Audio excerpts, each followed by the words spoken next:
to Women in Leadership Empowered's WIL Talk podcast.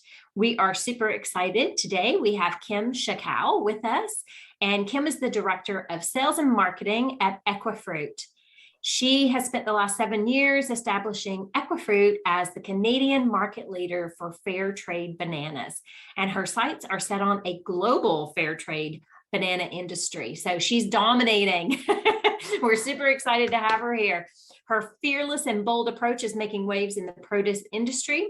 And with 20 years of sales experience, she loves challenging people to rethink their consumption habits and consider fair trade as a sustainable option in their produce. So Kim, what a big endeavor you've taken on. Thanks so much for joining us and sharing your story and all the great work you guys are doing. Yeah, thank you. Yeah, I've certainly put a lifetime of work on my plate with no time to sleep or eat. Well, please make sure you do take time to eat, because we need more people like you, really educating, how do we change how we consume products, right? Mm-hmm. And that's really, I think, a big part of our conversation today. But you know what, before we even get into that, let's talk about how do we harness that passion to make change. And I'm talking about any kind of change, whether that's an industry, a product, people, how we consume. Where does that come from?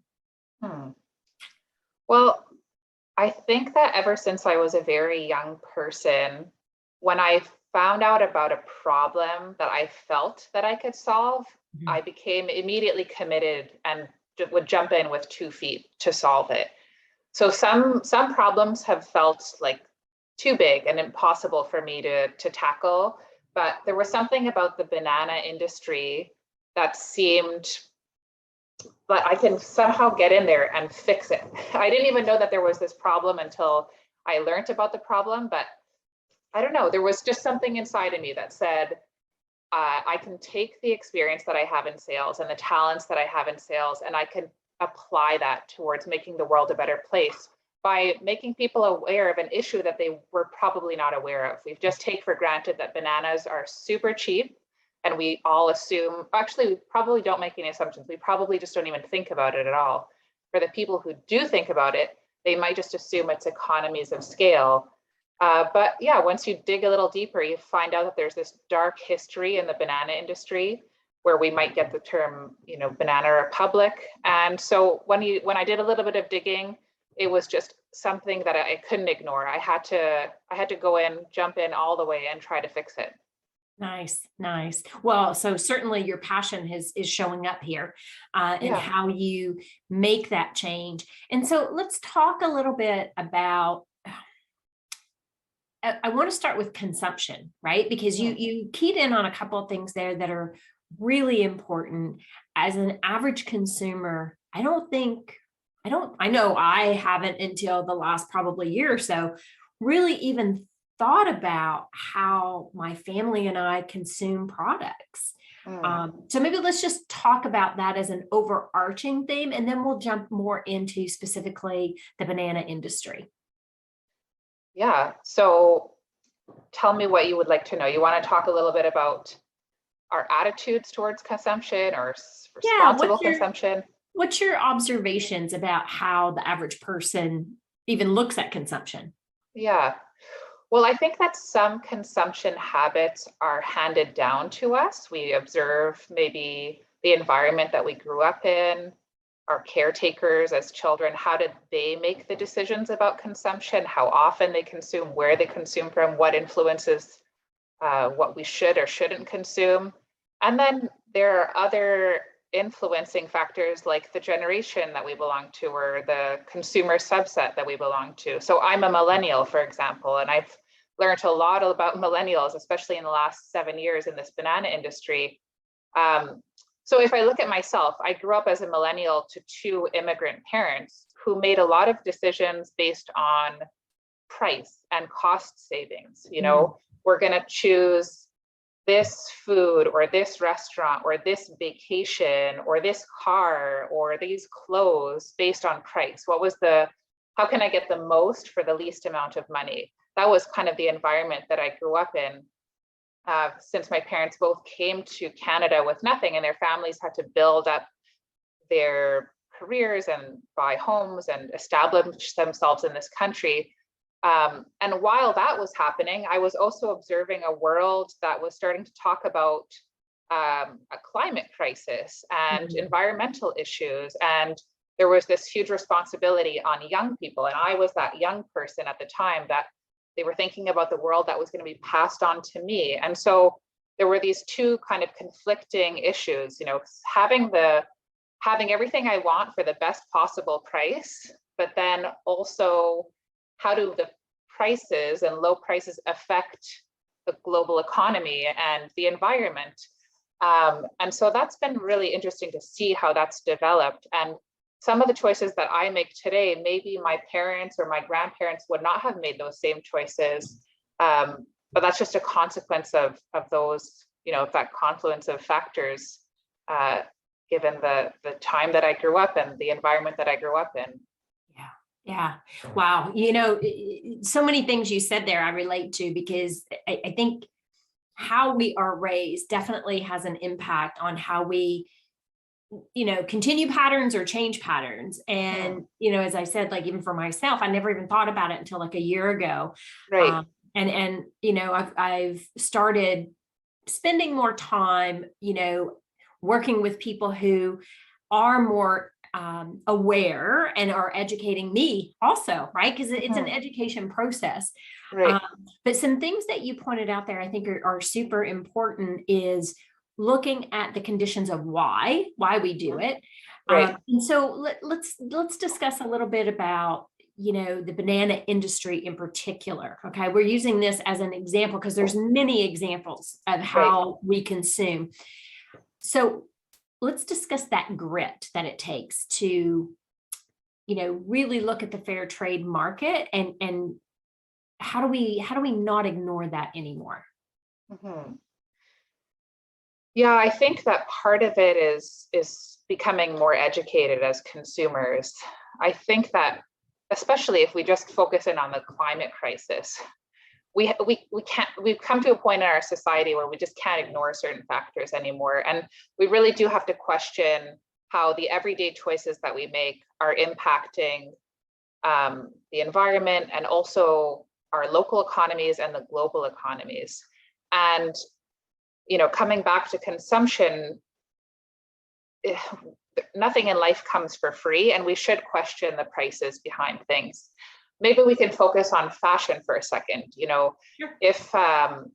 If you think about it, people will often make these kind of passive comments about clothing that's too cheap, maybe coming from factories where there weren't the most equitable conditions in place, right? We talk about sweatshops in a pretty nonchalant manner. So we've become aware of certain issues, but we're not necessarily going out to find those solutions. That might be an issue that more of us are familiar with, because most of your listeners are probably thinking like, what is this lady talking about with bananas? I've never heard about any issues with bananas. So like, if I just bring your attention on to the fashion industry, and we can all kind of agree that if we see a $5 t-shirt in a shop, that maybe the person who made that shirt wasn't paid well and didn't work under the best conditions. We've all heard about that. So what I'm suggesting today is that the same applies really to the banana industry and to the tropical fruit industry. When we see rock bottom prices on bananas, there is an issue there that people are mostly unaware of, which is that banana farmers are often stuck in a cycle of poverty because they work under exploitative conditions. They're not paid well. They're subject to market prices, which fall often well below the cost of sustainable production, meaning that it can cost the farmer to produce that fruit, but they're really stuck. And even more unfortunately, they often work under conditions that are very unfavorable and just not dignified. So the solution that we present over at Equifru is having fair trade certification, which forces us as an importer, we're still a private company, but it forces us as an importer to work within an ethical framework and to respect minimum prices that reflect the cost of sustainable production, and also allow a structure for our farmers to ensure that they work under safe and decent conditions, that there's no forced child labor, that there's equity between men and women, and a number of other standards that I think most consumers would be happy to support, even if it meant a couple dollars more on their grocery bill per month. Absolutely. Absolutely. Wow. You keyed in on some really important pieces there. And so how have you really, how do I want to ask this? How have you taken, Equifruit and really worked on a fair trade brand and made it impossible to ignore it? Well, if you go onto our website, equifruit.com, immediately you're going to understand that this is not your grandmother's banana company. This is unlike anything that you've ever seen before. Our website and our social media are very bold and very funny. And what we're really doing with our website and social media, which is at Equifruit, is we're going after younger consumer segments, particularly millennials and Gen Z. And we're calling out the fact that most of us spend a lot of time and waste a lot of time on the internet or doing all kinds of things where we're wasting our time when we could be learning about fair trade and the importance of paying banana farmers fairly.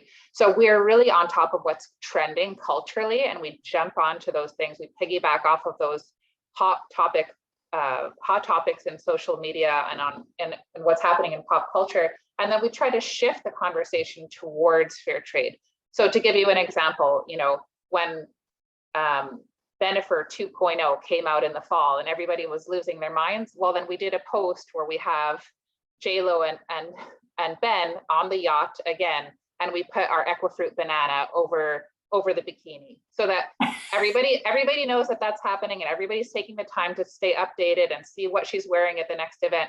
But really we're saying, okay, but pay attention to this banana.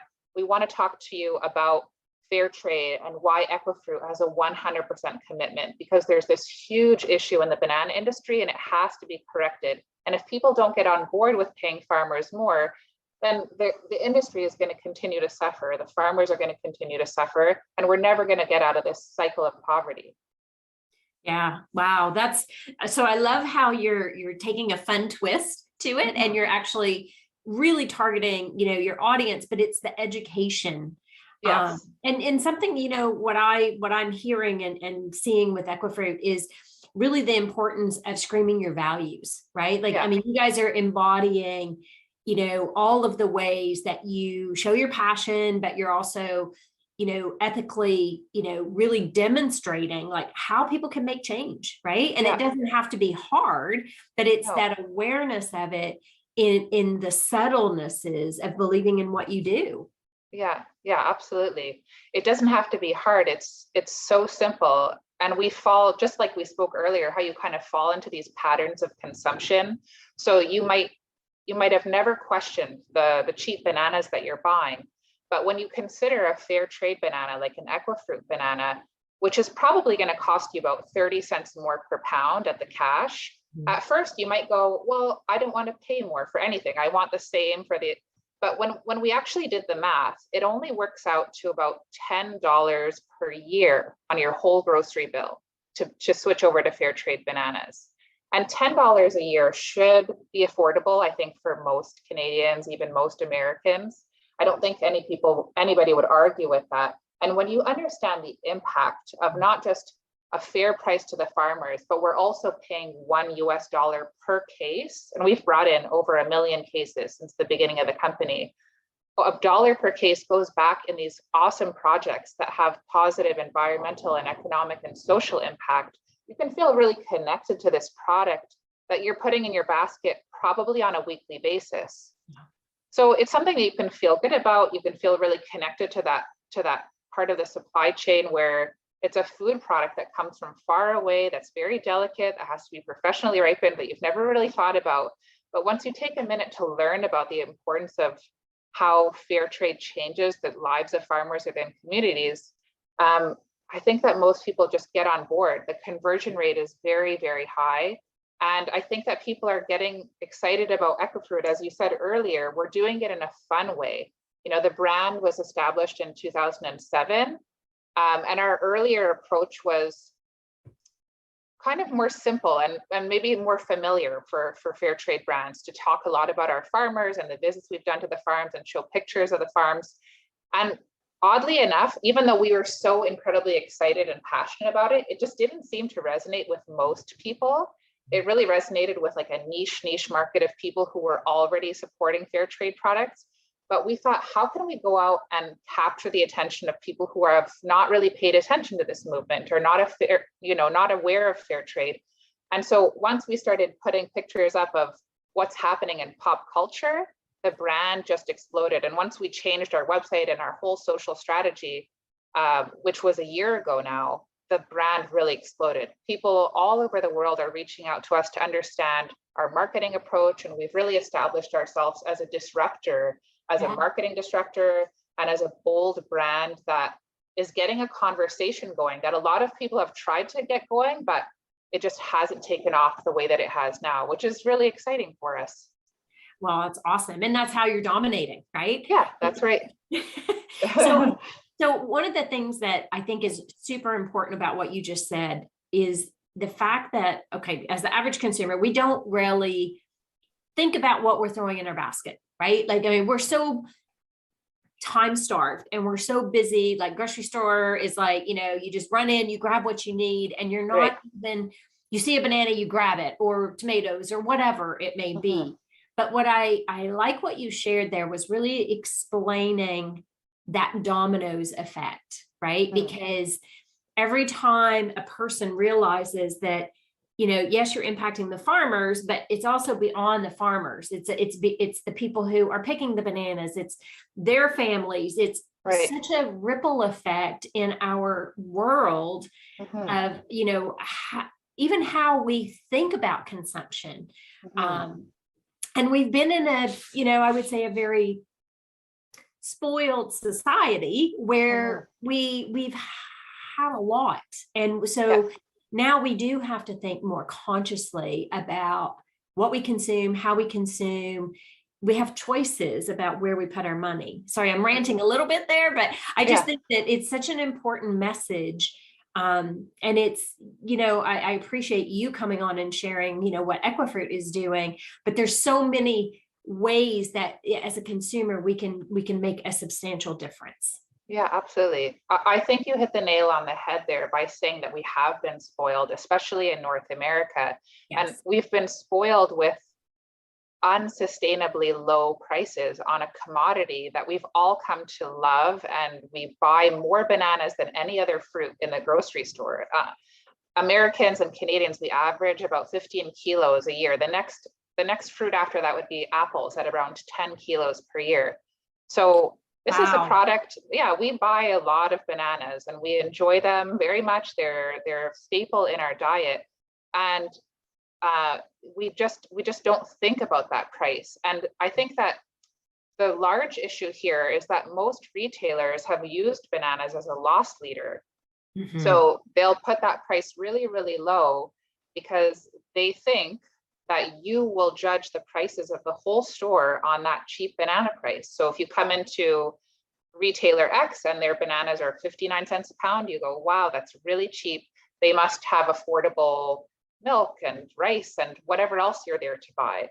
And so the banana has taken that hit, and it's just has to stop. The fair trade price is still affordable. When we say that we want to achieve global fair trade banana domination at Equifruit, we know that it's achievable. It's really just about getting that word out so that people can say, hey, did you know that bananas shouldn't be so cheap? They're still going to be cheap, but they shouldn't be so cheap. We shouldn't still be paying less than $1 per pound in 2022. When, if you think back to your childhood, or when I think back to my childhood, the prices really haven't changed. Maybe they've changed by 10 cents, 15, maybe 20 cents. Whereas you look at broccoli or lettuce or tomatoes, and some of those items have gone up 50%, 100%. It's even really in the last year. Oh yeah, just forget the last year even, but yeah, just think about how those prices, or how as a consumer, we accept those fluctuations. 1 week, cauliflower is $2.99 a head. The next week it's $3.99 a head. We don't think twice about it. And so retailers are using bananas as a loss leader. but they also strongly believe that if they raise the price on bananas, that you will no longer shop there. Yeah. It's really quite remarkable. And so the retailers that have worked with Equifru and that have rolled out a program have been really delighted to see that the consumers don't go anywhere. If anything, they learn about this responsible choice that the retailer has made on their procurement policy, and that there's money going back to the farms and it's still affordable. And they actually come out and look like a sustainability rock star. Right. And they're supporting this female-run Canadian brand that's trying to change and disrupt the banana industry. And it's a win-win-win. Yeah. So we just want to replicate that success over and over and over. And we're now looking to the US market to get change happening over there. Nice. Wow. I love that. And so just one thing I want to tap into of what you just said there about the retail industry. So I think that the average person thinks that the buck stops with the retailer. Right. We have not done a great job educating on how that trickles. And I kind of alluded to that a minute ago, like, even if you look past the farmer, where it goes. And there is a responsibility, I think, of the retailers too, to help change that perception that, it's not just lining their pocket. There is a dominoes that runs all through the supply chain. Yeah, for sure. Yeah, the consumer is also responsible, but there is a lot of, retailers can make change happen a lot more quickly if they just make these brave choices in their procurement. That's my point. Yeah. But, we try to set it up for consumers so that it's easy. If you go onto our website under our Find Our Products page, if we're not working with your preferred retailer, we've already pre-populated a message that you can shoot off to their sales department or to their customer service department. And it's this really funny message.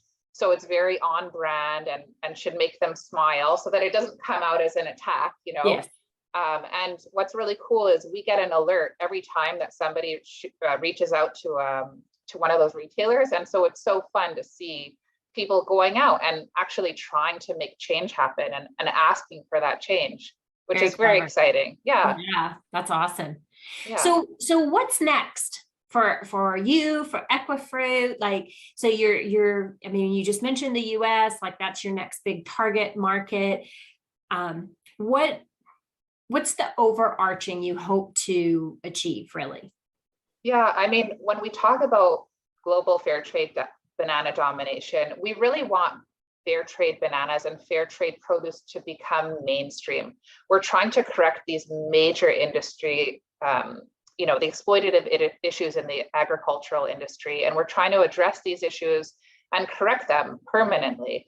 So for us, we know that there's so much work to be done on bananas. In Canada, about 1% of the market is traded on fair trade terms, and globally only about 4%.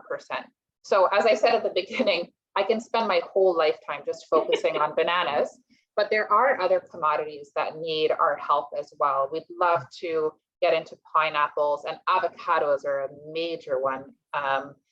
Mangoes, and there are tons of other fruits and vegetables. So right now I'm working with an agency on getting ahead of that and designing packaging and POS material for other products so that we can start to extend different product lines.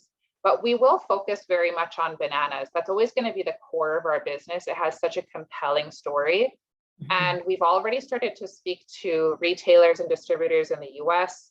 I even had a call with a European distributor recently.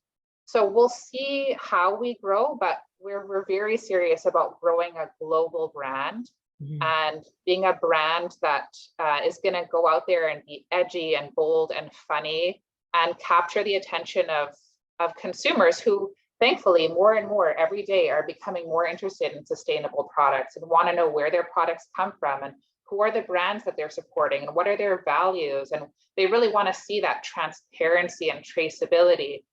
So they look to a brand like Equifruit, who has had this 100% fair trade certified commitment since day one. And most people are really into supporting us rather than a big multinational. Awesome. Yeah. Love it. So Kim, before we wrap up, what would be two things that you think our audience could walk away with today and start to, make those changes? What would you recommend? Well, so since we've spoken so much about changing the banana industry, I think it would be great for your audience to go onto the Google and Google, what is a banana republic? We think about a fancy clothing store, but we actually don't know the dark history behind how that term came to be. And in the same way that I did when I first joined the team and I read all of these books about bananas and the banana industry, honestly, you'll be horrified to understand how bananas became so cheap and so readily available in North America. And I think that will really get people going down this rabbit hole of starting to want to understand more about the fair trade movement. Our certification is with Fair Trade International. And when I spell fair trade, it's in one word. So I would also encourage you, if you're in Canada, go onto fairtrade.ca, or if you're in the United States, look up Fair Trade America or Fair Trade International to understand that organization. And you can start to connect the dots in your grocery store to other brands that you're familiar with that you might not have realized have fair trade certification, like Ben & Jerry's ice cream, for example.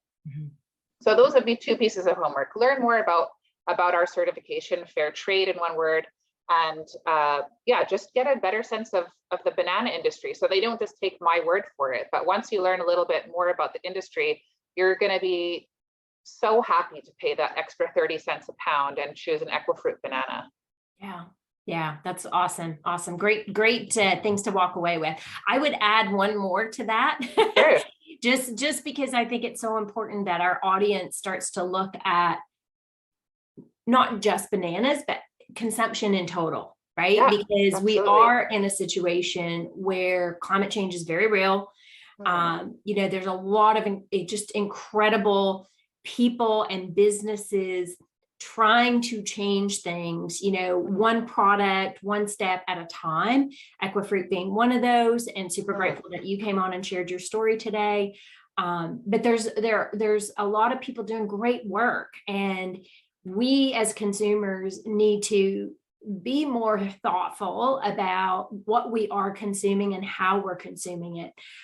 So that would be one I would throw out is look at your pantry, look at your refrigerator, what are you buying? How are you buying it? And how do we start to, change some of those patterns and habits that we have? Yeah, I totally agree. I mean, I would say the top 5 products that are fair trade certified are coffee, tea, chocolate, sugar, and bananas.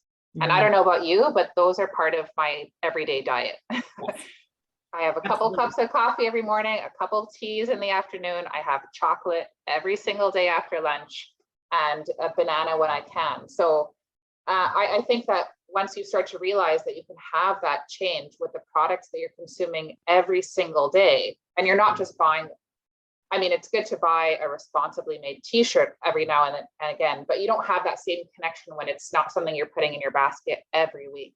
But for the people that are feeling overwhelmed with fixing the world's problems, it's pretty cool to think that you can have such impact by just the choices that you make in the grocery store, a place that we go to every week.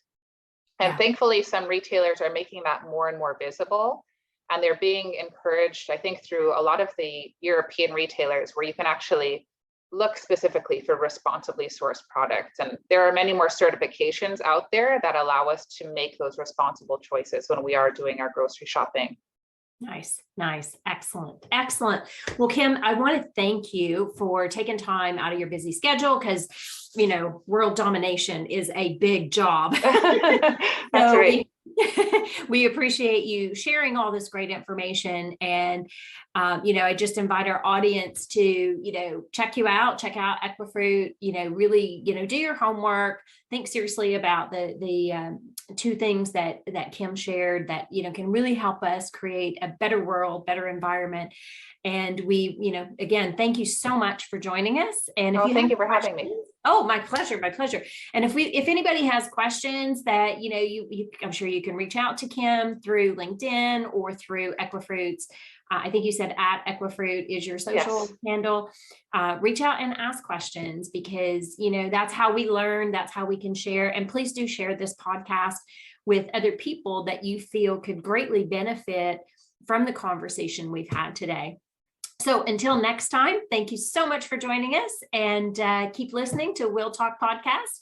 And we look forward to seeing you in the future. Thank you.